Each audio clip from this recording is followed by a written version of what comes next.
And you've been in the business for 3.5 years and you're already doing multi-million dollar deals and breaking some sales records in the competitive market of Southern California.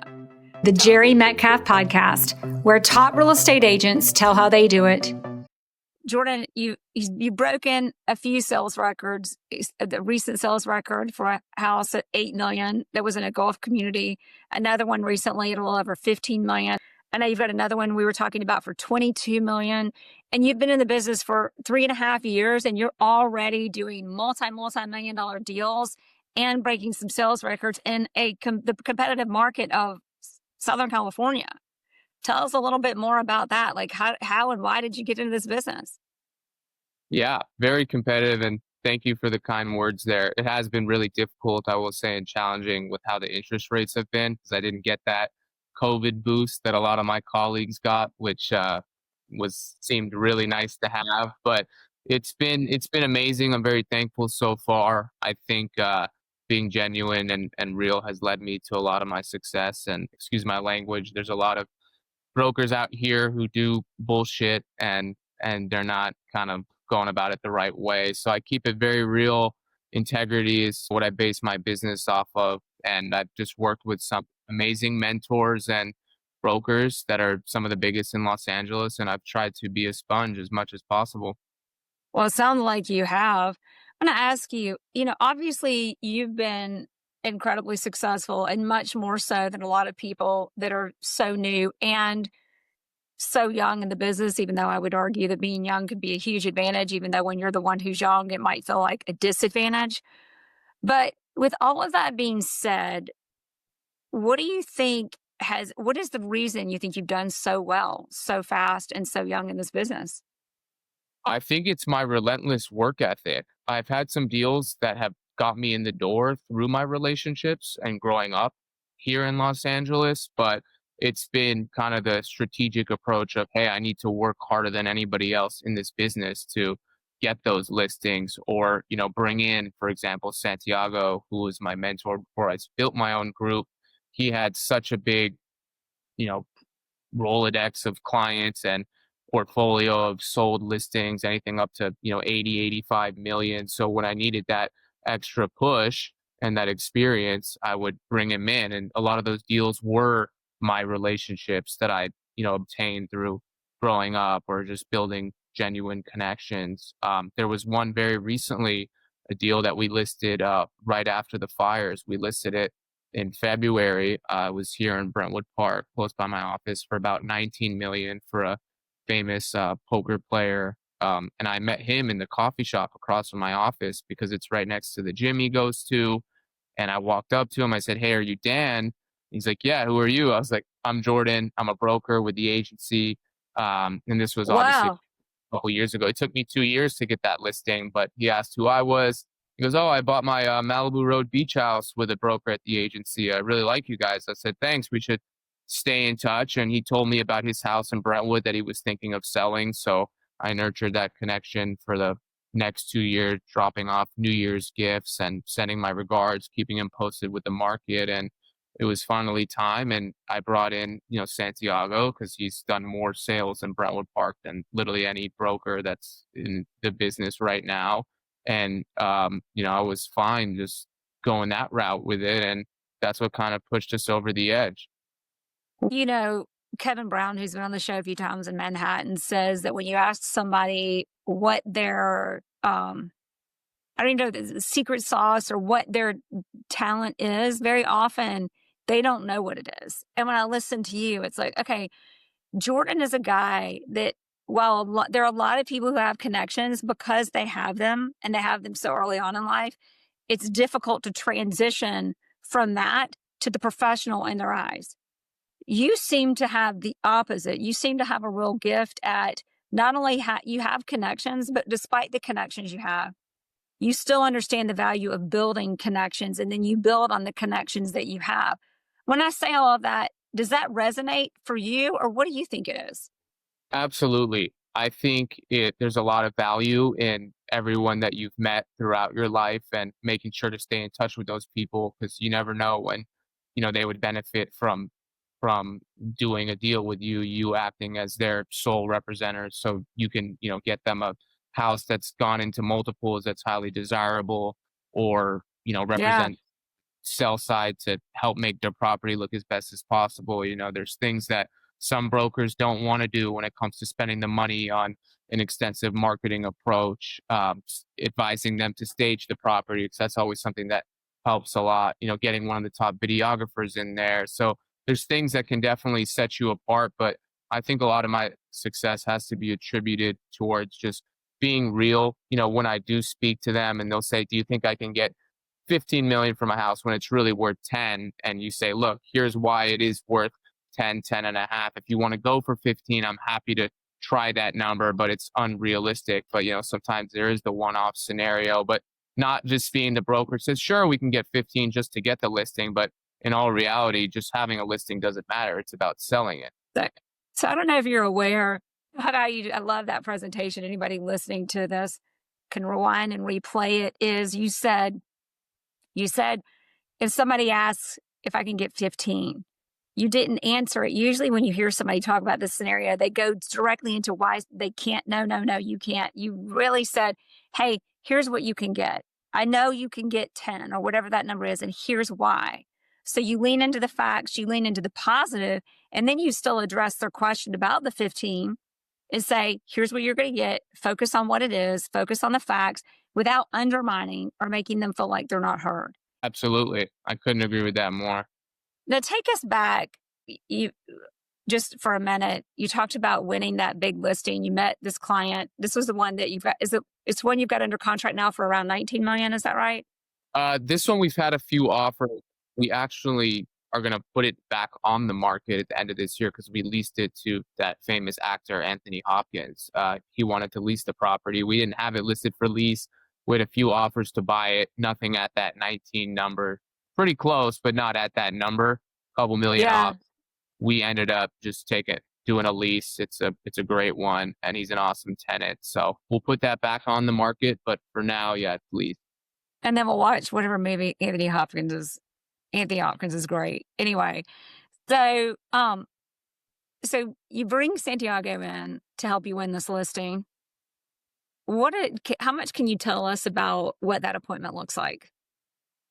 So that appointment, we were definitely up against some of the other biggest brokers in Los Angeles, but I think what really brought it over the edge was he's a big architecture guy and style, and he's built numerous properties in Brentwood, one that's sold to LeBron James, another that's sold to Formula One family, one right now it's almost done, it'll probably sell around 55. So bringing him in and having his expertise on, look, how can we make the property look better? How can we stand out from the one that's on the market down the street for 22? And some of those little, they seem like minute details, but they actually really go a long way when those buyers start to come in and request private showings, because there's no open houses for these properties. When you're in the really high end, it's very seldomly that they'll be just open to the public. So it's about capturing, whether it's sometimes just lighting a candle or putting that Sonos music on in the background just to kind of up the energy and lighten the mood up. And just some of those little things go a very long way. Isn't it? Those smallest things can make the biggest differences in our business. What was the small thing you think? So basically, winning that listing, you were competing with a lot of big competitors. But a few things I know you talked about was in that appointment, something that I don't know if you do. You do. A lot of people don't do this. You hone in right on not what's not possible, not what you need to know, but on what is possible and what we're going to do to enhance the value of this property. When you walk into that appointment and you're doing these things with clients, that's a little thing that makes a big difference. What else? So with that one, I was feeling very strongly about, because I nurtured that relationship with the direct seller over 2 years since I met him in the coffee shop. So I was always making sure to check in, wish him happy holidays.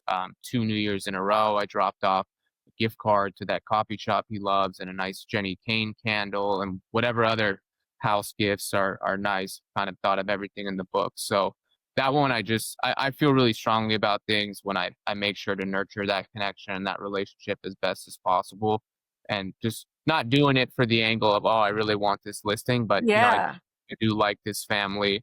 they've got kids in the schools in the neighborhood here, similar to that I've gone through, and I think I can really benefit them by working with them and representing them. So also, just the fact that I know I touched on it earlier, but when you're going up for one of those listings and you bring in someone who's the best in the area, being Santiago, and the amount of sales he's had compared to the next guy for that direct area proximity, that really, like I said, pushed it over the edge there.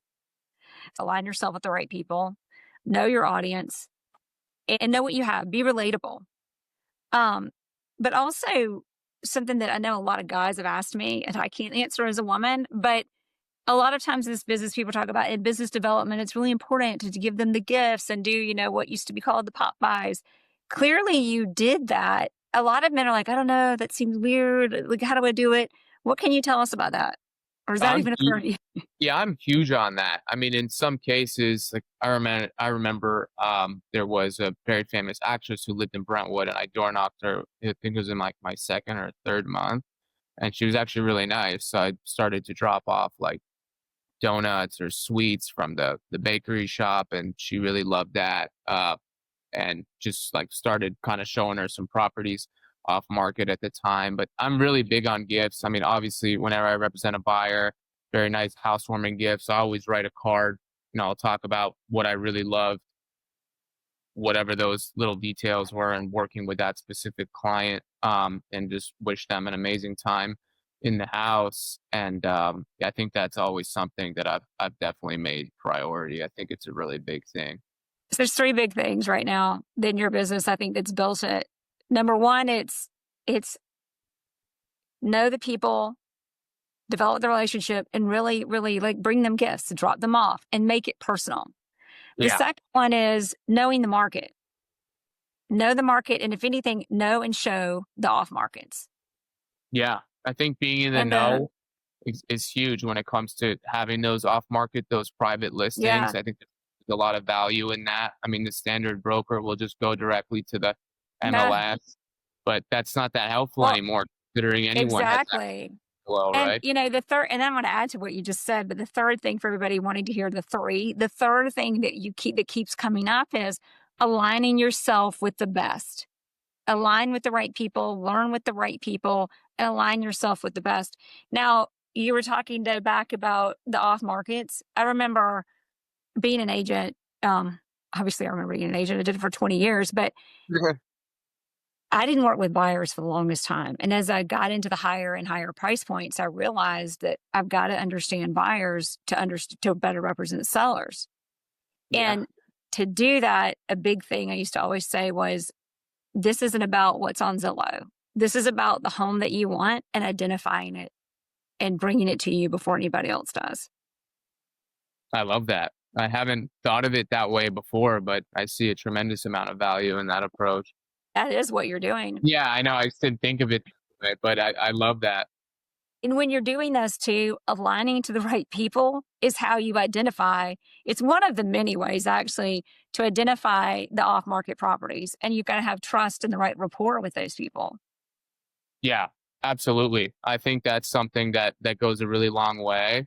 I mean, a lot of times those off-market properties, sometimes the seller is wishing an unreasonable price and the transactions don't happen. But I've done so many of those just through cold calling an expired listing, or just cold door knocking one of those people, and they end up actually being willing to sell. It's just they don't want to list the property. They don't want their neighbors, or they just don't want it being public information. But having the Exactly. ability to access listings, and having a buyer that walks into my open house and says, look, this house isn't right for me, but is there anything else close by?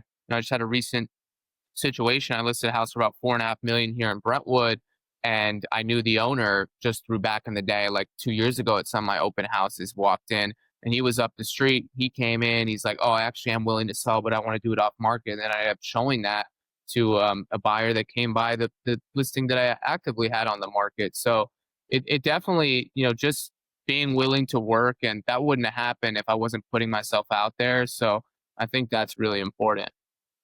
When you put yourself out there, you're not just putting yourself out there, you're putting yourself out there and listening.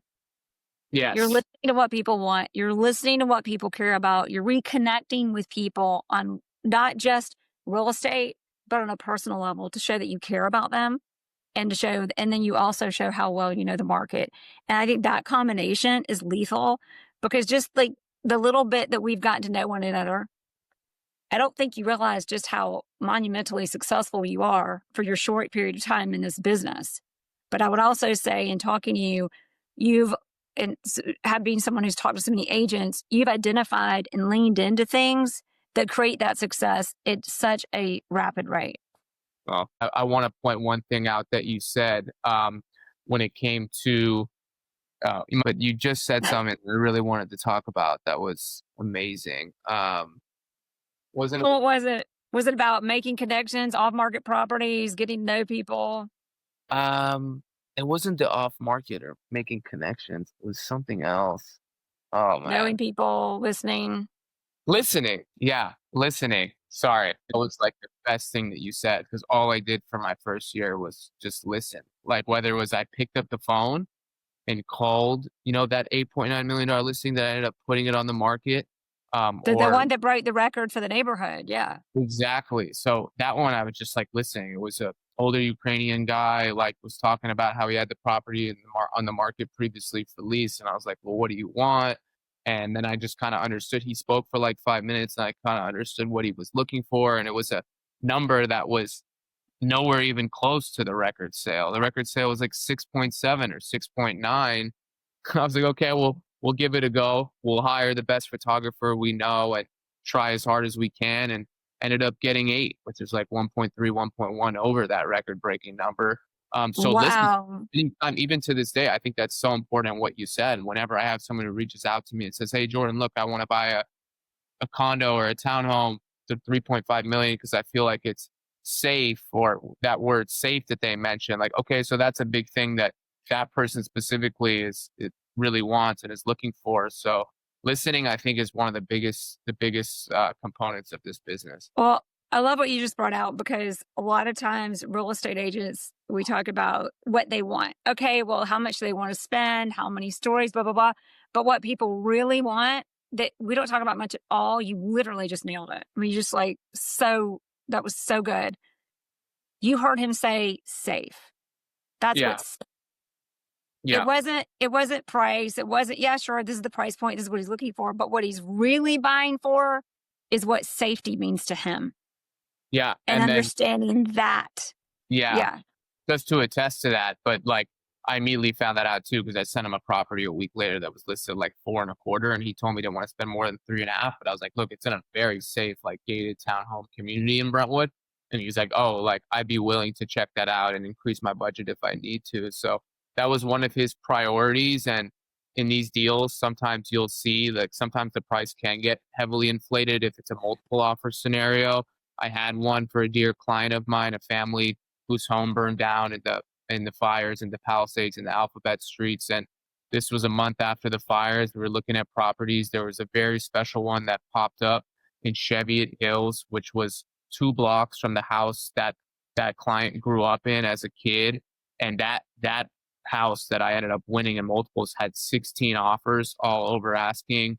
There was multiple rounds. The final round was us and 5 other affected Palisades families, and we ended up getting it. I had some calls put in from some influential brokers into that listing agent who's been one of the biggest here for about 30 years. So that was a really cool scenario, and that client was just so thankful and grateful that they got the house because they understood what they were going up against.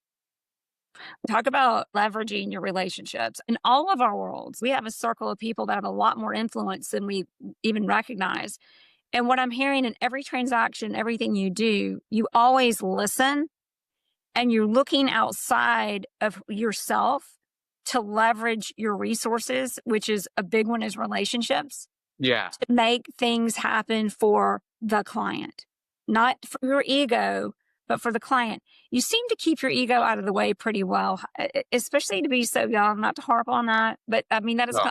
how do you do that? I don't know what it is. I think it's some of it comes from my previous mentor, Santiago. He's always telling me, look, it doesn't matter that we're walking into a $65 million listing appointment right now. Like, we can't have an ego about it. Like, we're just people or humans at the end of the day. We just have to do what's right. So I guess I could attribute a lot of that to him. But I've never been a super egotistical person. At the end of the day, I'm helping a client buy or sell a house. It's not my property. My job is just to guide them and advise them as best as possible in that scenario.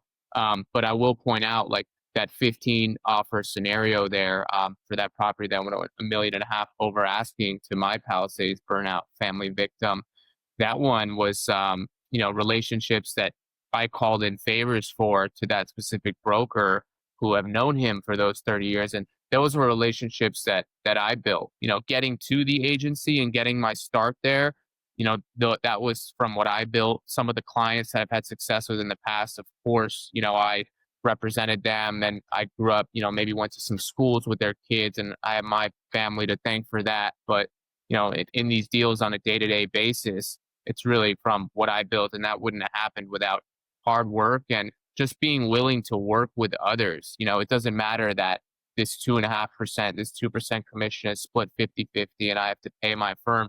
Always at the end of the day, doing a deal is better than doing no deal. And, a lot of times you have to sacrifice, but it's worth doing that. When you look back in this business, what's been the most challenging thing about being a real estate agent? I think the ups and downs. I think it's a very volatile business. 1 month I'll have 3-4 deals in escrow, and then 2-3 months and I've got nothing. And then I've got to, go out and get that deal, or go and get that listing, or go and get that buyer. I mean, you have to place yourself in the right situations. And a lot of that happens without even thinking about it. Dan, who I told you, the guy for 19's house that I listed, I didn't know he was going to be at the coffee shop that day. So I think staying patient is really big. Staying humble, putting yourself in, nice restaurants or bars, or, recently I invested in my own restaurant opportunity with a couple guys that I knew in high school, and we started a restaurant over in West Hollywood in a great location. Nice. And that's something that I thought about. I said, look, even if this investment doesn't make me any money, it's going to be really cool to be a part of. And you never know what can happen down the line with, some type of hospitality aspect investment. That is a great way to feed your business prospects. Is that not? I think so. That was, I've always loved food and restaurants, but that was definitely in the thought process there. I don't know if you know, I'm actually going to look it up. Ben Wood is he happens to be my uncle, full disclosure, Wow. but he's a famous architect. Oh. In China, episode 280, How to Cultivate Serendipity Against All Odds. He's was initially famous for creating Shintendi in Shanghai, but where I'm going with that is he opened a bar. I think he talks about in the interview, DR Bar. In DR Bar, literally, he would go to the bar, meeting people, and he would turn them into big clients. And he's doing, that. Yeah. But it's like, I just love that, because you're talking about the restaurant.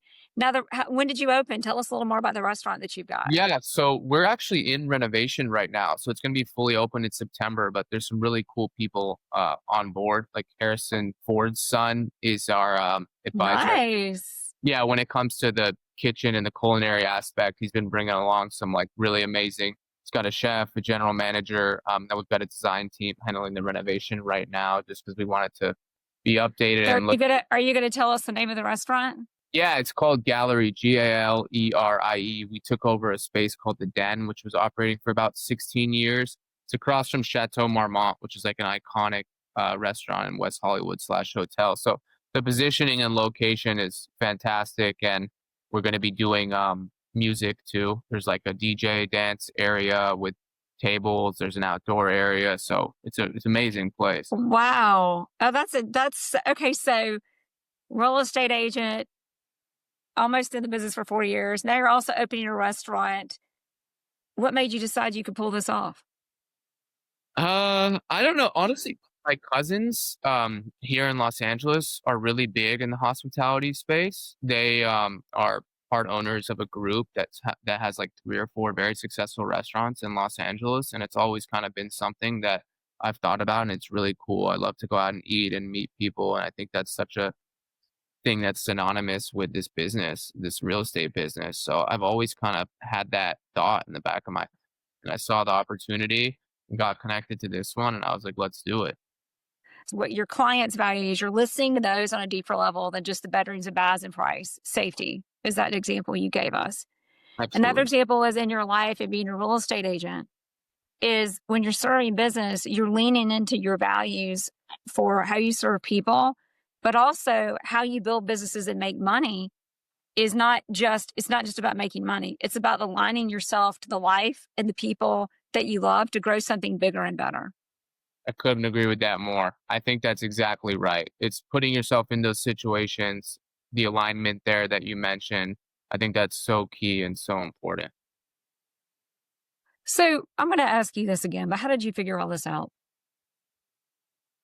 I think it just a lot of it happened naturally. I think throughout all of the cold prospecting I did in the beginning of my career, I would kind of throw stuff at the wall and see what sticks. There was certain approaches that wasn't working, and there's certain that were. So I just started kind of tailoring my approach to what did work. The listening aspect was always so important because I think that's holds so much weight into you in terms of how you win a client over in the end of the day. Because if you're not listening to what they're asking and you're just showing them properties to show them, doesn't really mean anything, right? Like if they're saying, look, I like a modern contemporary and you're bringing them to a Spanish or a traditional just because it's off market and maybe they can get a deal on it, they're going to walk in and say, I don't like this, you know? So I think that listening aspect that you mentioned is so important. And then just having that hustle and that drive because this is a long-term business. You know, it's a business you need to stay in for 10, 20, 30 years because most brokers, they don't even do their first transaction for about a year or two. So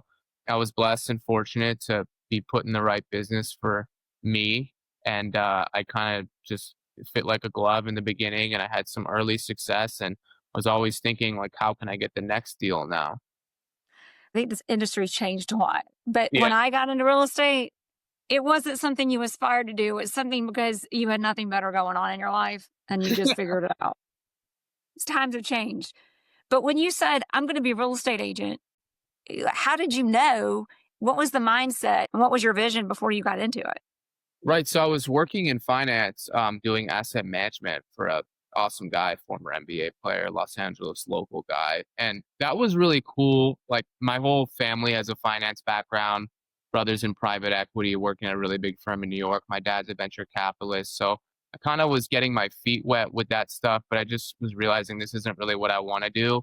You know, some of these investments into different companies are cool, but I like a product and that product I did some research and I saw that real estate was, you know, number one invested in product. So I grew up loving homes, loving architecture, loving style. It's always something I was interested in. So just decided to take a chance, obviously sought out that early mentorship and I really just found it fit like a glove.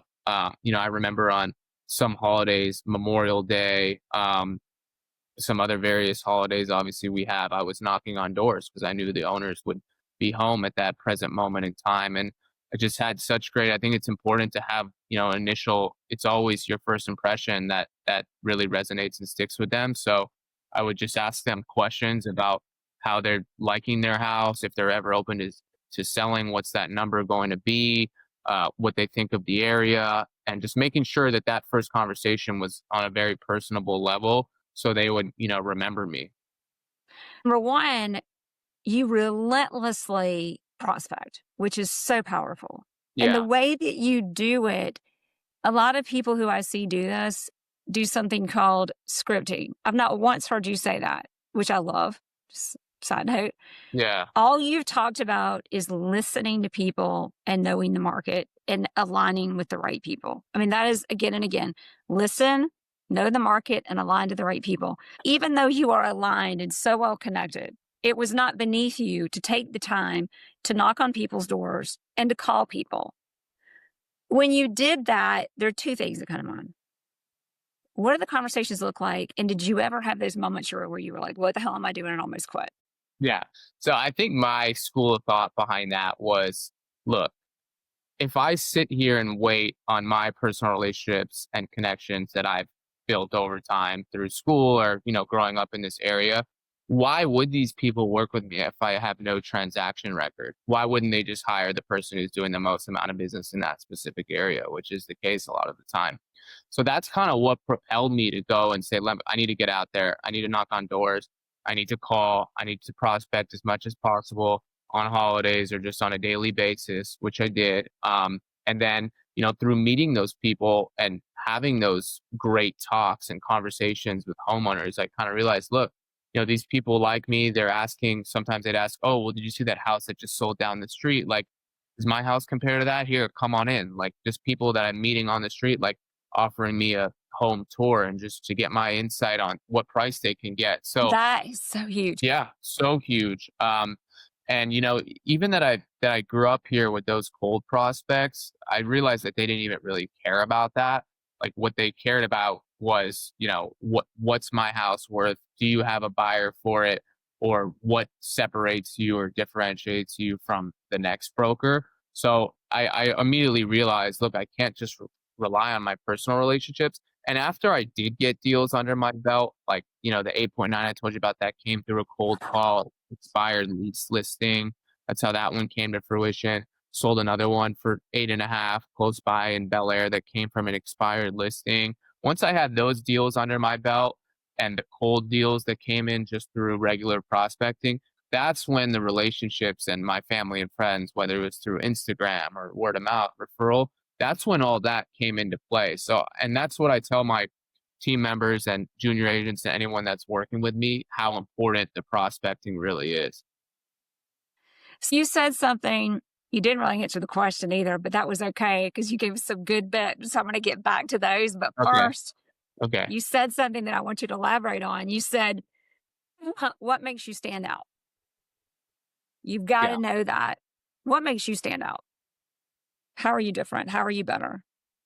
I think that's a pretty tough question for me just because I've dealt with so many different scenarios. But I really think for me, it's my knowledge. It's my knowledge of the market, what's available off market, what's recently sold. Why did it sell over asking? Why did it have 6 offers when the one down the street had no offers and sat for 3 months? What's the value of this lot with its size in comparison to what's over there that's available on the market? Why did this sell in 2021 for 16 and now it's listed for 14? Or, just really understanding the metrics and the numbers, because I think that's what's most important at the end of the day. That buyer cares if they're making a good investment. They're always asking, when are interest rates coming down? Just kind of knowing what's happening with the Fed and just being as in the Right. know possible, I think is my thing. And then that paralleled with just showing them that I'm a trustworthy, good person, because there really are so many brokers out there that will do whatever they can just to get a deal. You do know what differentiates you. It's knowing the market and not just what you find in MLS, but what you find and what you know because you're actually in the market, out there, in person, in the flesh, every day with people. And the other thing is that you touched on, but to repeat it, is really knowing the people that you're talking to, listening to them. You've not once talked about what you say to them. You've talked about what you've heard from them and how to deliver on it for them again and again and again. That has made such a big difference. Now, back to the other 2 questions. Yeah. When you go, like, I have knocked on a few doors. When you get out of the car or like whatever you're doing and you're like walking up to the door, it is the weirdest feeling. It's just creepy. Yeah. So when I first started knocking in actually the neighborhood that I grew up in. And I would tell them, hey, I grew up here for 16 years, childhood home. I'm in the real estate business, working out of the agency nearby. Would love to work with you if anything comes up. And a lot of time they would be very nice. I think they had respect that I did grow up close to them, but didn't really lead to anything. And then what did started working is in that neighborhood or close by proximities was, hey, look, like I've got a client that's looking in this area or on this street. Here's their budget. They're coming off a 1031 exchange, whatever it was specific to that client that I would start to get through, cold calling or just, at times referrals, not that many. Exactly. Office needs, right? Like Wednesday, we're meeting in the office and people are saying, here's my pocket listings or here's what buyers I have.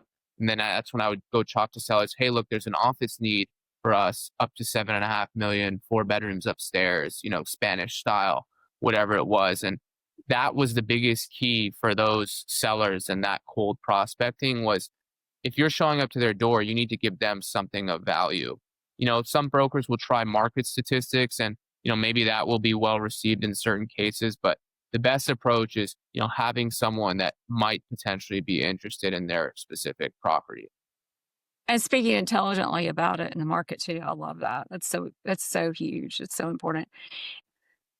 So do you still do you still knock on doors?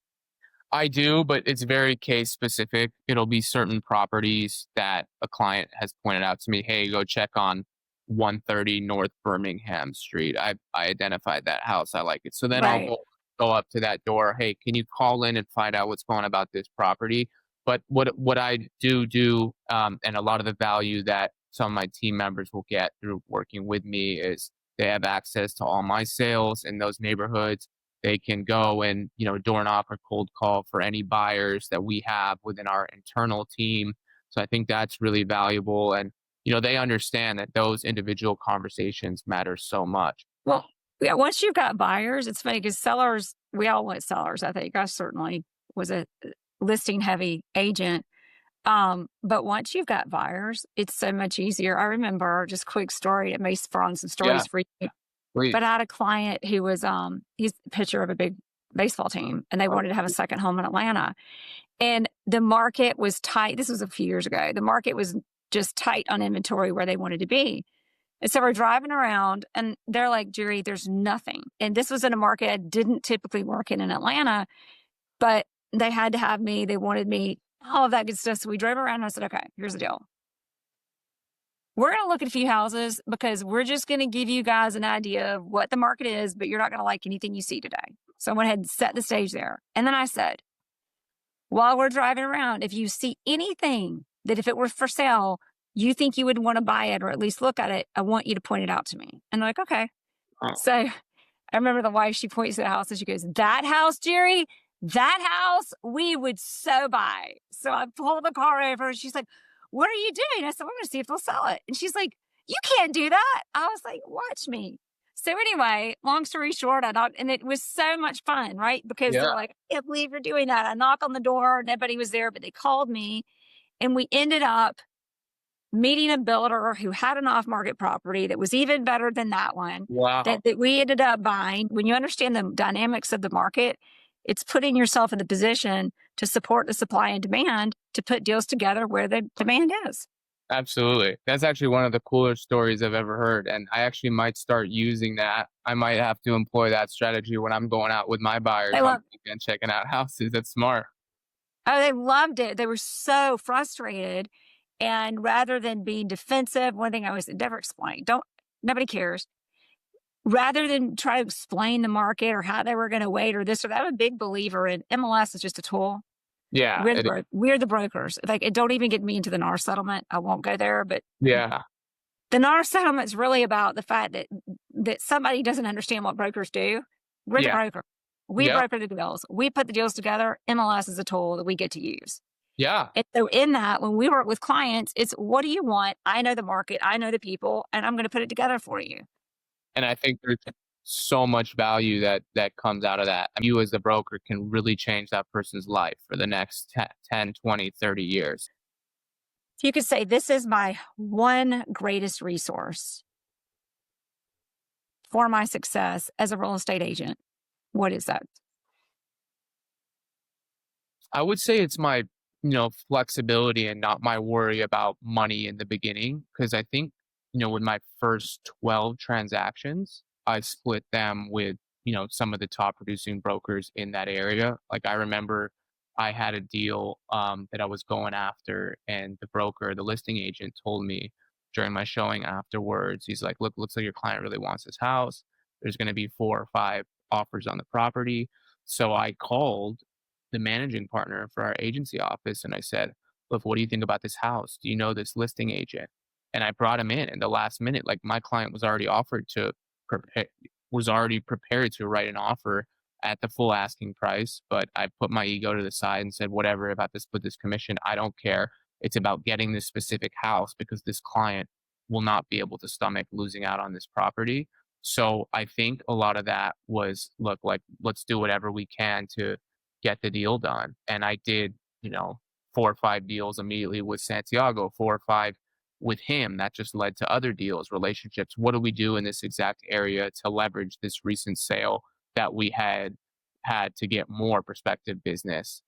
So just literally doing whatever I can to get the insights, see how those guys got to where they were, accompanied with knowing that I am from the area and what that can also do. How can I utilize that? What can that help with? So definitely work ethic. That's always going to be the biggest thing. You need to put yourself in those scenarios. You really do align with other people, but Yeah. align with other people in a way that is mutually beneficial.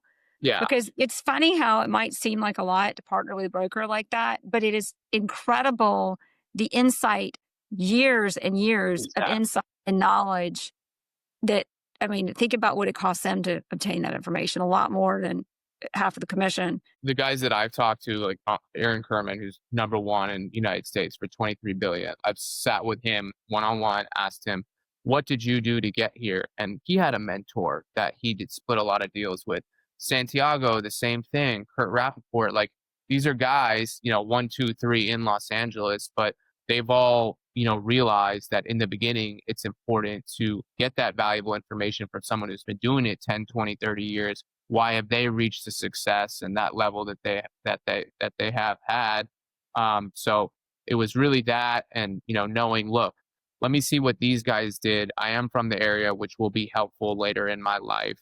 But what can I do now? How can I learn from them now? Every single top agent, especially when they become very successful very quickly, they always started by partnering. I'm not talking about like teaming. I'm talking about finding the right broker to support them to win the right transactions to build their. Jere, like we talked about earlier, right? It's always worth it to get that listing or get that buyer and have them work with you as opposed to just go and find someone else. And if that means bringing someone else in, that's how you're going to get there. And at least you did get there. I mean, or hell yeah, you got there. Not at least you got there. You got there. Yeah. And frankly, this is me being older. That was cheap. I mean, it's huge for, as you said, it's huge for your business. Yeah. I mean, look, like you want to get to the top, you need 50 transactions a year or whatever it is. And that's going to come from also working with other people. Exactly. Last question.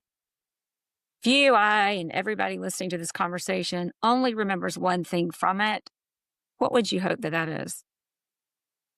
I would hope that that is work as hard as possible, find out what works for you, what you're good at, what's, like you said, your special sauce, and how you can better that relationship of yours who's choosing to work with you, why you will stand out and provide them that sense of happiness and how you can help with their journey. Because it really is, buying or selling someone's house is, one of the most important things people do in their lifetime. Like it's a huge asset.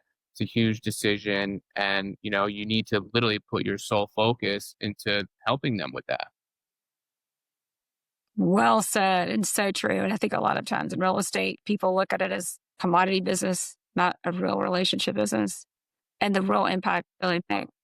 That's the problem. At the end of the day, this is a relationships business. It's more than just selling a product, and how you go about that deal, what your character is. If you do have integrity, which is, I always think that's the most important thing, that goes a really long way, especially when you want to go and build your business in the hundreds, 200, 300 millions, billion. Like you need referrals, and that's only going to come from doing as best of a job as possible.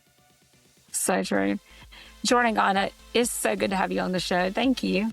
Thank you so much. I really enjoyed this. Thank you for having me on, Jere. It was an absolute pleasure, and I look forward to doing it again sometime. Oh, awesome. Me too.